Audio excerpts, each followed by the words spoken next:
hypnosis. That's the scariest part of this whole conversation here. Did this person get hypnotized into thinking they were something they were not? Forced feminization pornography. The man is ostensibly forced against his will to be transformed into a woman. When I'm talking about porn and how porn culture can help shape a narrative about somebody wanting to transition, I am not talking about women here. Even though I do believe that some women transition because they don't want to be viewed as a piece of meat, being treated as objects and such. Today we are in for a special psychological deep dive with two friends of mine, and we are going to talk about males that watch porn, specific type of porn, and then seek to transition. Because Buck is a friend of mine and he is both trans and a pornographer and porn content creator, I thought he'd be perfect for this video. I found this video on YouTube that I thought explained it very well, and I wanted to see what Buck had to say about it. And in the course of this, we had 3 kids. I was pregnant with my last one when I found the sissy hypno porn for the first time. Can you describe what that is exactly for those who don't know? So it starts out pretty normal, pretty standard stuff, you know, like blowjobs, things like that, or BDSM if that's your thing. It spirals out to, no, you want to be the one giving the blowjob.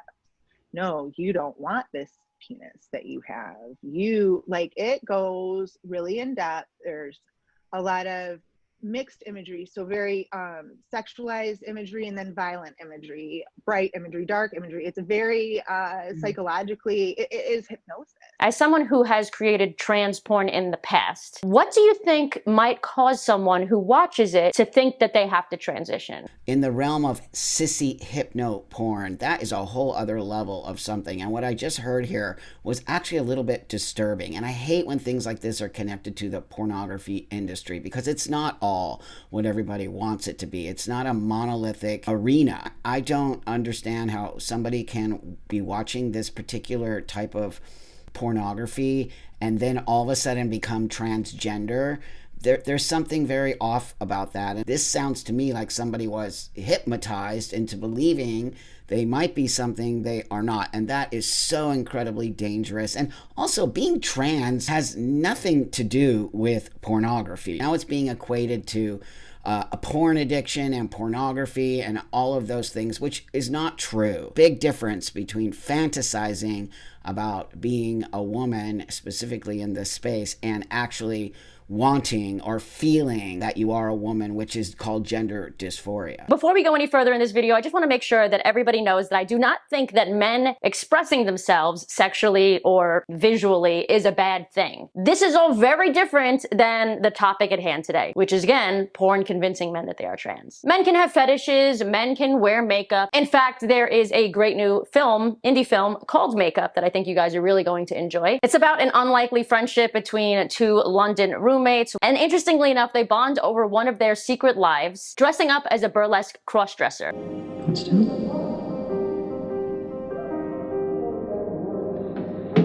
And the next one.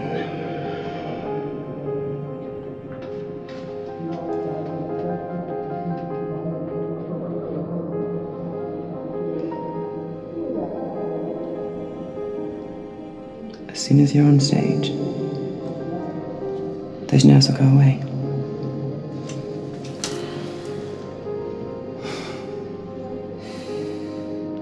Again, very different than the topic of today's video, but the two topics are often confused for one another. And I want to make sure that people know that I think one is okay and one is probably not. If you want to check out the film, I will have it linked in the description view. And thank you so much for Lucas and his law firm for sponsoring both the film and the promotion of the film in this video. My message to other women would be like, you can't stop someone else's internal battle. You can't even help them with it. If you are thinking you're helping with them with it, you're enabling them, is what you're actually doing. Because at this point, your husband hadn't, said I'm a woman. He was it was just in the porn addiction, and then. And I would know about it, and I would say things, and I would be told, no, you're not right. And I would talk to some people outside of that, and they would be like, well, is it just porn? And I'm like, well, no, I mean, he's talking to people, and he's spending money.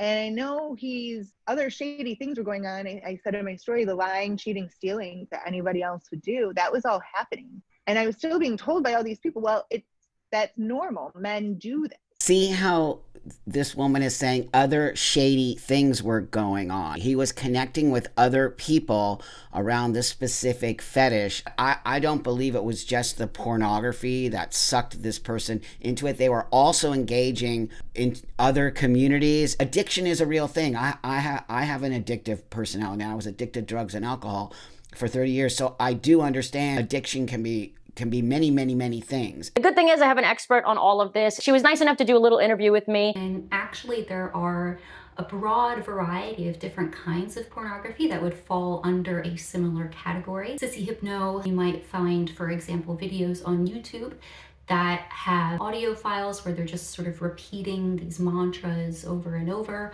or using really degrading and dehumanizing language about women in particular. It's almost always focused on turning men into women and saying things like, you are a dumb bimbo slut, or things called sissy tasks. Go out into public.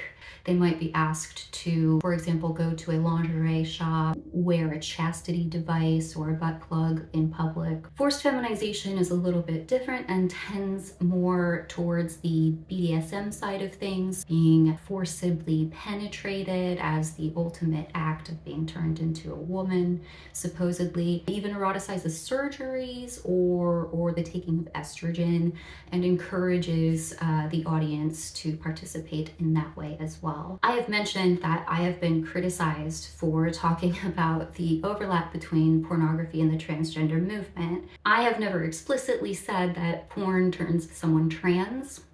I have said that there are cases where you can see a very clear escalation into fetishism from pornography, and that it can cause dissociation, that it can cause identity crises. However, there are trans activists and academics themselves who will say such things, such as Andrea Long Chu, who in 2019 published a book called Females, where he has a chapter explicitly describing his addiction to pornography. Sissy porn made me trans. Now, in terms of whether or not this pornography can cause gender dysphoria or cause a transgender status, there is research specifically linking pornography consumption and addiction among men to genital dysmorphia. I think it's more likely that there is a connection with pornography and men claiming a female identity than there is not. I think that men are much more sexually motivated than women are, and particularly when it comes to transitioning. And because you guys know I love a good Dr. Ray Blanchard quote, here's what he said to me when I asked him about this phenomenon. He said, "I do not believe that sissy hypno porn or any other kind of porn implants sexual desires in adults. Porn might bring an awakening of a latent sexual desire, but it doesn't create a sexual interest de novo. I would not frame the relation between autogynephilia and transsexualism as paraphilia versus gender dysphoria. Autogynephilic transsexualism has features of or can behave as a paraphilia and a gender identity disorder, just as the light can behave as a particle or a wave. I think the distinction between gender dysphoria and cross-gender identity is largely suspicious. Gender dysphoria and cross-gender identity are so highly correlated that they can be seen as two faces of the same coin. Attempts to make a sharp distinction are usually word games in the service of some political agenda." This is an open-ended video, guys. I actually haven't really decided how I feel one way or the other, if I think it's real or not. I do see convincing stories and arguments on both sides of the coin here. And honestly, I want to know what you guys think. So let me know in the comments below. And as always, if you guys enjoyed this video, give it a thumbs up and subscribe if you are not